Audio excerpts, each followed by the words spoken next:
going on, everybody? So we have a fun review today as we're talking Drop. Any single time there's a new horror movie or new thriller, I'm definitely going to be invested in checking it out. Especially in instances like this where it's actually an original idea. So besides the fact that the film had some really strong buzz after it debuted back at South by Southwest, my interest going into this was a lot higher compared to the usual Blumhouse release. A widowed mother's first date in years takes a terrifying turn when she's bombarded with anonymous threatening messages on her phone during their upscale dinner, leaving her questioning if her charming date is behind the harassment. As I said, this actually is a Blumhouse movie, which is kind of crazy to me because we just had The Woman in the Yard come out not that long ago. Very different movies, mind you. Just fascinating from a marketing standpoint, dropping two Blumhouse movies so close together. Although, unlike The Woman in the Yard, I definitely think Drop will be a lot less divisive. One of the best compliments I can give about Drop is towards the execution of its concept and how effective the film builds out its tension. With a multitude of twists and turns, each and every time Meghaan Fahy's character gets new text message drops of instructions on her phone, with what this antagonist asks her to do getting more and more absurd over the course of the film. They find a wide variety of ways to keep you on your toes. Now with a concept like Drop, you are kind of asked to have a little bit of leeway, suspending your disbelief to make the premise work, because the antagonist plan they craft for her interspliced with what they're threatening to do to her and her kid. Plan-wise, it is a bit over the top and convoluted. Some of the events that transpire in the third act especially get pretty wild. Regardless, the execution of the idea is done in such a fun fashion, I wasn't really inclined to think too hard about it. Since the majority of Drop is relegated to only a handful of locations, predominantly a single location, the two leads are asked to shoulder a lot here, but both of them are quite solid. There's a surprising level of charm that Brandon Sklenar brings to the character, even if occasionally you are side-eyeing him on the date, thinking maybe somehow in some shape or form he's involved in this plan. Out of the cast,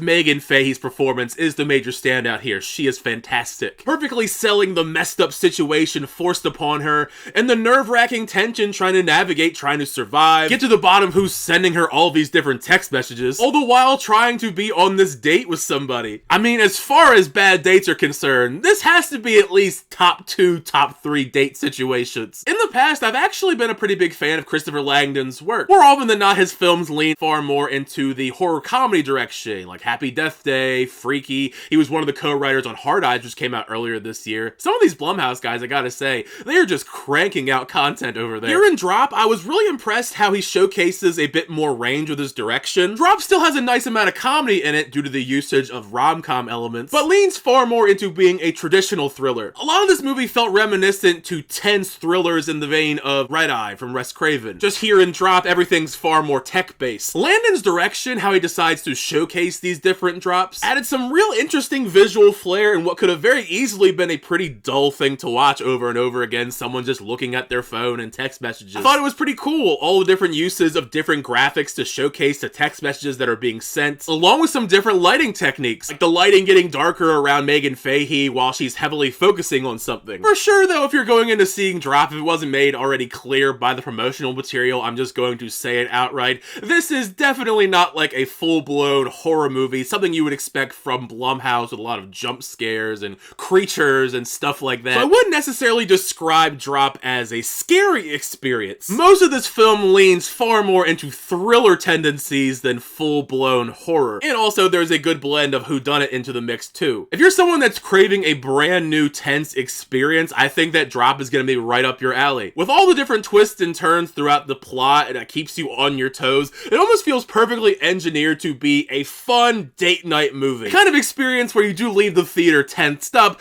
but it's not like full-blown jump scare type of experiences like unfortunately a lot of Blumhouse movies are, which is kind of crazy to me how much I like this movie because I looked up the writers of this and the two writers of Drop wrote two Blumhouse movies I despise, and that is Truth or Dare and Fantasy Island. Maybe it just goes to show that sometimes you just need to give these people multiple chances and they'll actually crank out some content that you'll enjoy. Or they got lucky. I guess it depends on how you feel about the glass half full or half empty. It's still too early right now to say if Blumhouse truly is returning to form this year, since they have been pretty hit or miss so far. However, this is probably my favorite release they've put out so far. The entire rest of Blumhouse's slate in 2025, though, is all sequels. You have Meghaan 2, The Black Phone 2, and Five Nights at Freddy's 2. So maybe with all things said and done, by the end of 2025, Blumhouse will have that big return to form. Once you get a chance to check out Drop, though, make sure you share your thoughts down below. What'd you think of the film? Did you like the film? Did you not like the film? Thank you guys, as always, checking out videos. I always do appreciate it. Make sure you leave a like on the video and also subscribe to the channel to update reviews, reactions, unboxings, and more. Till next time, I'll see you guys later.